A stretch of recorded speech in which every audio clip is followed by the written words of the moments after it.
جو ہے یہ ڈیورنگ دا سیشن نیوٹرل ہوتا ہے.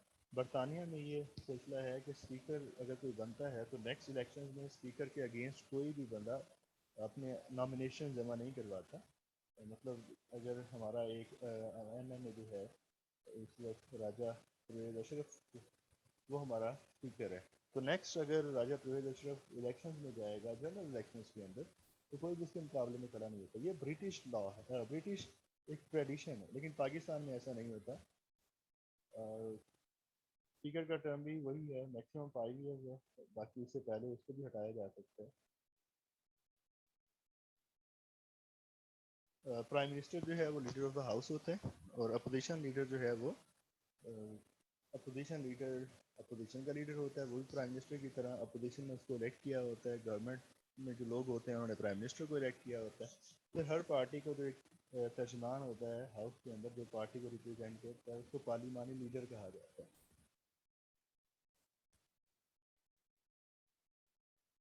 اگر ہم بات کریں یہ جو سینٹ ہے دیٹ از اپر ہاؤس, میں نے آپ کو بتایا کہ پہلے دونوں کانسٹیٹیوشن میں اپر ہاؤس کا کنسیپٹ نہیں تھا.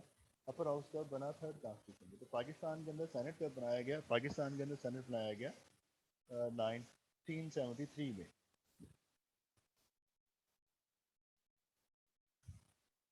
سینٹ کی اگر میں بات کروں, سینٹ کے اندر ابھی جیسے کہ آپ کو بتایا کہ ٹوٹل 23 جنرل سیٹس جو ہیں وہ ہر صوبے کے لیے ایلوکیٹڈ ہیں.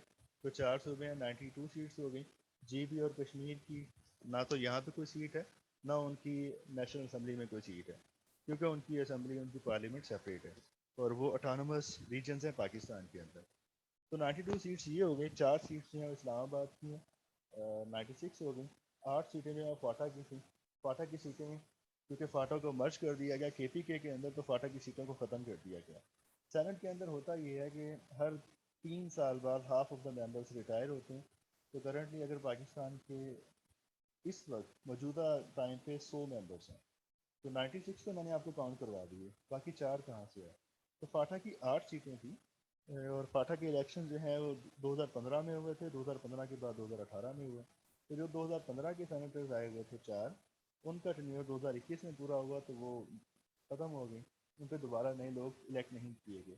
اور ابھی 2018 سے آنورڈ جو ہے, 2018 میں فاٹا مرج ہوا تھا, لیکن اس سے پہلے یہ جو فاٹا کی سیٹس تھیں ان پہ الیکشن ہو چکے تھے سینٹ کی سیٹس پہ. تو یہ لوگ اپنا ٹینیور پورا کریں گے 2024 میں, تو ان کی 4 سیٹیں جو باقی رہ گئی یہ بھی ختم ہو جائیں گی. تو سینٹ کے اندر 96 سیٹس بچیں گی. ان سیٹس کی فردر ڈویژن کو دیکھیے گا. ہر صوبے کی 14 جنرل سیٹس ہوتی ہیں. 14 جنرل سیٹس کے علاوہ 4 ٹیکنوکریٹس کی سیٹس ہوتی ہیں, 4 وومن کی سیٹس ہیں, اور ایک سیٹ جو ہے وہ مائنورٹی کے لیے ہے. اسلام آباد کے اندر 2 جنرل سیٹس ہوتی ہیں, ایک وومن کی سیٹ ہے اور ایک مائنورٹی کی سیٹ ہے. تو وومن کی ٹوٹل ریپرزنٹیشن اگر 96 کی سیٹس ہیں تو ان کی وومن کی ٹوٹل ریپرزنٹیشن 17 سیٹس کے اوپر ہے. مائنورٹی کی جو ریپرزنٹیشن ہے وہ 5 سیٹس کے اوپر ہے. باقی ساری جنرل سیٹس ہیں.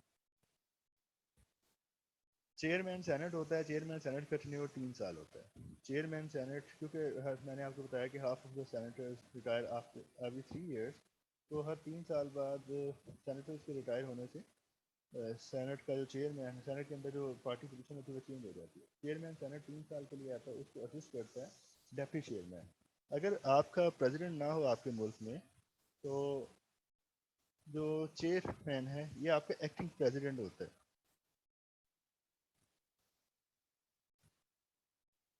اگر میں بات کروں الیکشنز کی, تو پہلا جو کانسٹیٹیوشن تھا اس کے اندر ڈائریکٹ الیکشنز کا میتھڈ تھا. سیکنڈ کانسٹیٹیوشن کے اندر ڈائریکٹ الیکشن کا میتھڈ نہیں تھا, بلکہ سیکنڈ کانسٹیٹیوشن کے اندر جو میتھڈ اڈاپٹ کیا گیا تھا that was B D system. B D stands for basic democracies. Pakistan کے اندر ٹوٹل 80,000 ممبرز رکھے گئے تھے, جیسے ہمارے نارملی یونین کونسل کے چیئرمین ہوتے ہیں. تو یہ 80,000 جو تھے یہ 40,000 ایسٹ پاکستان کے لیے تھے, 40,000 ویسٹ پاکستان کے لیے تھے. یہ اپنی اپنی سیٹس پہ کنٹیسٹ کرتے, اور پھر ان کے بعد آگے ایم این ایز کا الیکشن جو ہے وہ بھی یہی لوگ کرتے تھے. اینڈ اس کے بعد جو ہے آپ کا پریزیڈنٹ کا الیکشن وہ بھی انہی لوگوں کے تھرو ہوتا تھا. تو ہم اس کو کہہ سکتے ہیں that was indirect election method. آپ نے یہ دیکھنا ہے کہ بیڈی سسٹم جو ہے یہ کب انٹروڈیوس کیا گیا تھا 1960 کے اندر. اور جو 73 کا کانسٹیٹیوشن ہے اگین یہاں پہ ڈائریکٹ الیکشن ہوتا ہے. کوئی بھی ووٹر جب ووٹ کاسٹ کرنے کے لیے جاتا ہے جنرل الیکشنس کے اندر تو وہ 2 ووٹ کاسٹ کرتا ہے. ایک ووٹ وہ اپنے ایم این اے کے لیے اور دوسرا اپنے ایم پی اے کے لیے. پھر یہ جو ایم این ایز ہیں جو نیشنل اسمبلی میں جاتے ہیں, ایم پی ایز آپ کی پروونشل اسمبلی میں جاتے ہیں. ایم پی ایز کی میجورٹی جس کے پاس ہوتی ہے وہ آپ کا پرائم منسٹر بنتا ہے, اور جس کے پاس ایم این ایز کی میجورٹی ہوتی ہے وہ آپ کا جس کے پاس ایم پی ایس کی میجورٹی ہوتی ہے وہ آپ کا چیف منسٹر بنتا ہے. جس کے پاس ایم این ایس کی میجورٹی ہوتی ہے وہ آپ کا پرائم منسٹر بنتا ہے. سپریم جوڈیشل کونسل جو ہے یہ بنایا گیا تھا 1956 میں, 1962 میں. 56 میں ایسا کوئی انسٹیٹیوشن نہیں تھا, اور 73 کے کانسٹیٹیوشن میں اس کو انٹیکٹ رکھا گیا. مطلب یہ کہ جوڈیشری کے اوپر بھی ایک انسٹیٹیوشن بنایا گیا تاکہ وہ ان کی ایکشنز پہ نظر رکھے. اگر کوئی جج, سپریم جوڈیشل کونسل کیا کرتی ہے, اس کا کام یہ ہے کہ اگر کوئی جج کسی ایسی ایکٹیویٹی میں انڈلج ہے تو اس کو نہیں ہونا چاہیے, نمبر 1. نمبر 2, کیونکہ ایسا کام اپنی اتھارٹی سے ایکسیڈ کرتا ہے وہ, تو سپریم جوڈیشل کونسل میں اس کے خلاف کیس جاتا ہے. اور اس میں 2 طرح سے کیس جا سکتا ہے. ایک یہ کہ سو موٹو لے سپریم جوڈیشل کونسل, مطلب اٹ سیلف وہ کوئی ایکشن انیشیٹ کرے. And number 2, president of Pakistan یہ اس کو ایک نوٹس سینڈ کر سکتے ہیں جس کو کہا جاتا ہے پریزیڈینشیل ریفرنس.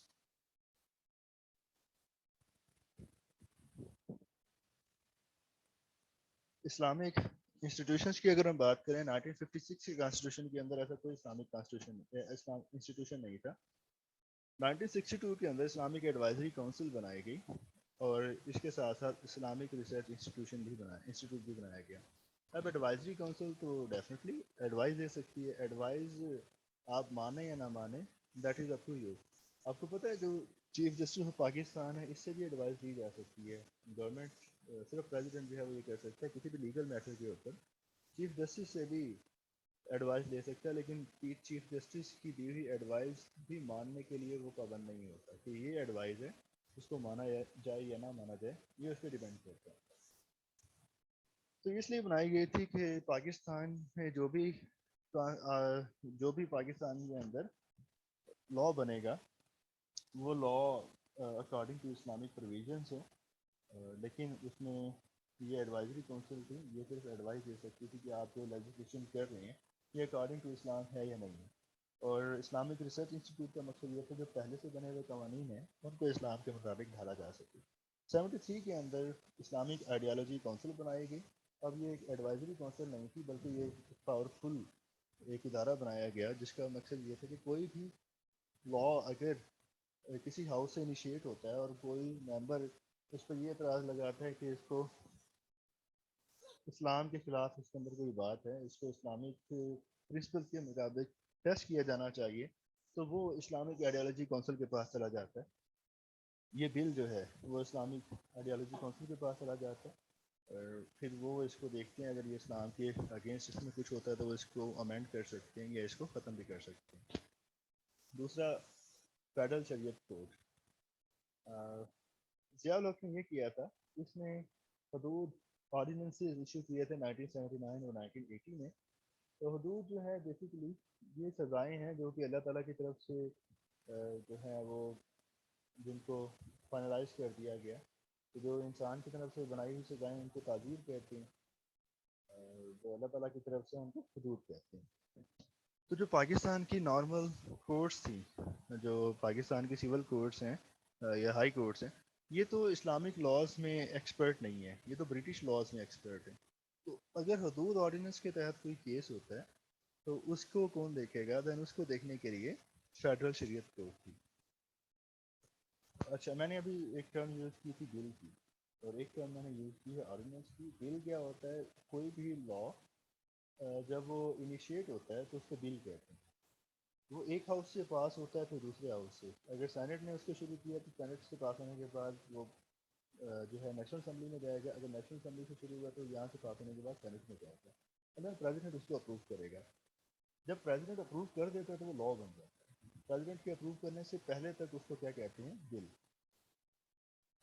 اور ایک میں نے ٹرم یوز کی تھی آرڈیننس کی. آرڈیننس بھی لا ہوتا ہے لیکن یہ تب کیا جاتا ہے جب اسمبلی کا سیشن نہ چل رہا ہو, آپ کو یا چل رہا ہو تو آپ کو بڑے ہنگامی طور پہ ایک قانون چاہیے, تو آپ کیا کہتے ہیں پریزیڈنٹ صاحب ایک آرڈر ایشو کر سکتے ہیں جس کو آرڈیننس کہتے ہیں, اور یہ 120 ڈیز تک ویلڈ ہوتا ہے. یہ سیم ایز لا کام کرتا ہے. اگر آپ کو نیشنل لیول پہ چاہیے تو پریزیڈنٹ, اگر کسی پروونس کے اندر چاہیے تو گورنر کر سکتا ہے. اس کا جو ٹینیور ہے وہ 120 ڈیز ہوتا ہے. 120 ڈیز کے بعد جو پریزیڈنٹ ہے وہ اس کو 120 ڈیز کے لیے فردر ایکسٹینڈ کر سکتا ہے, اور فردر ایکسٹینڈ کرنے کے بعد بھی اگر اس کو اسمبلی سے اپروول نہ ملے تو یہ ختم ہو جاتا ہے. فرسٹ کانسٹیٹیوشن کے اندر اردو اینڈ بنگالی کو نیشنل لینگویج ڈکلیئر کیا گیا تھا. سیکنڈ میں اگین تھرڈ کے اندر اردو کو نیشنل لینگویج ڈکلیئر کیا گیا. اور یہ امپورٹنٹ ہے لسٹ آف سبجیکٹ. 1935 کے کانسٹیٹیوشن کے اندر پاکستان کے اندر 3 لسٹیں تھیں, فیڈرل, پروونشل اینڈ کنکرنٹ. پہلے تو آپ یہ سمجھیں کہ پاکستان کے اندر سسٹم کون سا ہے. پاکستان کے اندر سسٹم ہے فیڈرل سسٹم. 3 طرح کے سسٹم ہوتے ہیں, فیڈرل, دین کنفیڈریشن, اس کے بعد یونیٹری. تو پاکستان کے اندر جو سسٹم ہے that is federal system. Federal system کے اندر یہ ہوتا ہے کہ وفاق اور صوبوں کے درمیان پاور شیئرنگ ہوتی ہے. پاکستان کے اندر آپ نے دیکھا ہوگا کہ چیف منسٹر صوبے کے اندر بالکل خود مختار ہوتے ہیں, جبکہ پرائم منسٹر جو ہے وہ نیشنل لیول پہ بالکل خود مختار ہوتا ہے. تو دونوں ایک دوسرے کے معاملات میں انٹرفیئر نہیں کرتے. تو یہ کیسے پتہ چلتا ہے کہ کون سے نیشنل پرائم منسٹر کے اندر آئیں گے, کون سے پرائم منسٹر پریزیڈنٹ کے سوری چیف منسٹر کے انڈر آئیں گے, یہ ہمیں بتاتا ہے کانسٹیٹیوشن. اور کانسٹیٹیوشن ہمیں کیسے بتاتا ہے, کانسٹیٹیوشن کے اندر لسٹیں ہوتی ہیں. فیڈرل لسٹ میں جو کچھ لکھا ہوا ہے وہ فیڈرل گورنمنٹ کے پاس ہے, اس کے اوپر پرائم منسٹر جو ہے وہ منسٹریز بنائے گا.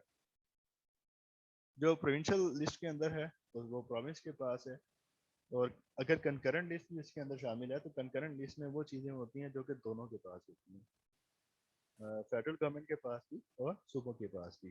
اس میں اگر آپس میں کوئی کنفلکٹ آ جائے تو پھر آئین ہی بتاتا ہے کہ کس کا حکم جو ہے وہ سپیریئر ہوگا. پاکستان کے اندر فیڈرل گورنمنٹ کو سپیریورٹی دی گئی تھی. اور پھر یہ کہا جاتا ہے کہ ریزیڈوری پارٹ, مطلب جو چیزیں اس میں نہیں ہیں, اگر ان میں سے یہاں پہ کوشش تو یہ کی جاتی ہے کہ ہر چیز کو کور کیا جائے, لیکن کیونکہ پولیٹیکل سسٹم جو ہے یہ بھی ڈائنامک ہوتا ہے, تو اگر ان فیوچر کوئی آپ کو نیا مسئلہ فیس کرنا پڑتا ہے تو وہ کون دیکھے گا. اس کو کہا جاتا ہے ریزیڈوری پارٹس, بقیہ ماندہ. تو جو ہمارا 35 والا انٹرم کانسٹیٹیوشن تھا اس میں 3 لسٹیں تھیں. 56 والے کانسٹیٹیوشن میں اگین 3 لسٹیں تھیں. 62 والے میں 2 لسٹیں تھیں, فیڈرل اور پروونشل, اس میں کنکرنٹ نہیں تھی. 73 کے اندر اگین فیڈرل لسٹ اور کنکرنٹ لسٹ, مطلب 2 لسٹیں انٹروڈیوس کروا دی گئیں دوبارہ سے. تو کنکرنٹ لسٹ جو ہے فرسٹ آف آل جب اس کو انٹروڈیوس کروایا گیا 35 کے اندر, اینڈ پاکستان میں جو ہے اس کو پہلے کانسٹیٹیوشن میں بھی رکھا گیا, تیسرے میں بھی رکھا گیا. لیکن 2010 کے اندر 18ویں ترمیم ہوئی. 18ویں ترمیم میں کنکرنٹ لسٹ کو ختم کر دیا. اچھا 73 کے کانسٹیٹیوشن کے اندر پروونشل لسٹ بھی نہیں ہے. یہ کہہ دیا گیا کہ یہ فیڈرل لسٹ ہے, یہ کنکرنٹ لسٹ ہے, ریزیڈوری پارٹ مطلب باقی جو کچھ بھی بچ گیا وہ صوبوں کے پاس ہے. اور پھر کیونکہ اب کنکرنٹ لسٹ بھی ختم کر دی گئی ہے تو اب صرف ایک ہی لسٹ ہے فیڈرل لسٹ, اور باقی اس میں سے کچھ بھی جو بچ جائے گا وہ کس کے پاس ہے, وہ پروونسز کے پاس ہے. یہ پوچھا جاتا ہے کہ یہ لسٹ کب اس کو ابالش کیا گیا تھا. 2010 میں کیا گیا تھا. کس کے تھرو کیا گیا تھا, 18 امینڈمنٹ کے تھرو کیا گیا تھا. 18 امینڈمنٹ کے اوپر میں آپ کے ساتھ ایک سپریٹ لیکچر شیئر کروں گا, بلکہ ٹوٹل امینڈمنٹ کتنی ہوئی ہیں کانسٹیٹیوشن کے اوپر آپ کے ساتھ ایک سپریٹ لیکچر جو ہے یہ ان کے اوپر میں آپ کے ساتھ شیئر کروں گا. اور یہ پوچھا جاتا ہے کہ کرنٹ کانسٹیٹیوشن میں کتنی لسٹیں ہیں, تو ایک ہی لسٹ. فنڈامنٹل رائٹس سب کے اندر ہی ہوتے ہیں, کانسٹیٹیوشن کے اندر لازمی ان کو انکلوڈ کیا جاتا ہے. اور ہم نے ڈسکس کیا تھا کہ پہلے دونوں کانسٹیٹیوشن پرماننٹ نہیں تھے, کرنٹ جو ہے یہ پرماننٹ ہے. پروونشل اٹانومی سب سے زیادہ کس کانسٹیٹیوشن میں دی ہے, تو 73 کے کانسٹیٹیوشن میں دی ہے. 18 امینڈمنٹ میں بیسیکلی پروونشل اٹانومی کو بڑھا دیا تھا. پروونشل اٹانومی کیا ہوتی ہے, صوبائی خود مختاری, کہ آپ صوبوں کو میکسیمم پاورز دیتے ہیں اور اسمبلی کو ڈیزالو کرنا. 56 کے کانسٹیٹیوشن کے اندر یہ کون کر سکتا تھا, یہ پریزیڈنٹ کر سکتا تھا. 62 میں اگین پریزیڈنٹ کر سکتا تھا. اور 73 کے اندر اس کے اندر اوریجنلی یہ رکھا گیا تھا کہ پریزیڈنٹ اس کو ڈیزالو کر سکتا ہے on advice of the prime minister. لیکن پھر اس کے اندر جب امینڈمنٹس ہوئی ساتھ جو ساتویں ترمیم تھی آئی گیس اس کے اندر یہ کیا گیا اس میں یہ کیا گیا کہ اس کو نا پرائم منسٹر والا جو تھا کہ پرائم منسٹر اس کو ایڈوائز کرے گا وہ تو رکھا گیا لیکن پریزیڈنٹ کو بھی یہ پاور دے دی گئی like previous constitution. I think وہ 8ویں ترمیم تھی. 8ویں ترمیم کے تھرو یہ کیا گیا تھا 1985 کے اندر جب ضیاء الحق پاکستان کے اندر نان پارٹی بیس الیکشنز کروا رہے تھے. وہ پاکستان کے پہلے نان پارٹی بیس الیکشنز تھے جس میں کہ محمد جنیجو کی گورنمنٹ بنی تھی. اس وقت یہ کیا گیا کہ 8ویں ترمیم کے تھرو 58(2)B 58(2)B کو ایڈ کر دیا گیا. 58(2)A جو ہے وہ تو یہ کہتی ہے کہ پرائم منسٹر کی ایڈوائس سے پریزیڈنٹ اس کو ڈیزالو کرے گا اور اگر پریزیڈنٹ اس کو ڈیزالو نہیں کرتا پرائم منسٹر کی ایڈوائس کے اوپر تو 48 آورس کے اندر یہ آٹومیٹکلی ڈیزالو ہو جاتی. اور جو سیکنڈ ہے 58(2)B اس میں یہ کہا گیا کہ پریزیڈنٹ اگر یہ دیکھے کہ اسمبلی جو ہے یہ اپنے فنکشن پرفارم نہیں کر پا رہی تو پریزیڈنٹ آربیٹریلی بھی اس کو ڈیزالو کر سکتا ہے. تو یوں پریزیڈنٹ کو یہ پاورز دے دی گئی تھی. اس پاور کا مس یوز ہوتا رہا پاکستانی گورنمنٹ کے اندر. پھر اس کو ختم کیا تھا 13th امینڈمنٹ کے تھرو. لیکن 17 امینڈمنٹ جو کہ پرویز مشرف نے کی تھی اس نے اس کو ریسٹور کر دیا اور پھر 18ویں ترمیم کے ذریعے اس کو ختم کر دیا گیا. تو اب یہ اس وقت یہ سلسلہ جو ہے 58(2)B والا وہ کیونکہ ختم ہو چکا ہے تو ایک ہی وے اسمبلی کو ڈیزالو کرنے کا that is prime minister will advise the president to dissolve the assembly and he will have to dissolve it within 48 hours. And if he doesn't do so, اگر وہ ایسے نہیں کرتے تو اسمبلی جو ہے وہ آٹومیٹکلی ڈیزالو ہو جاتی.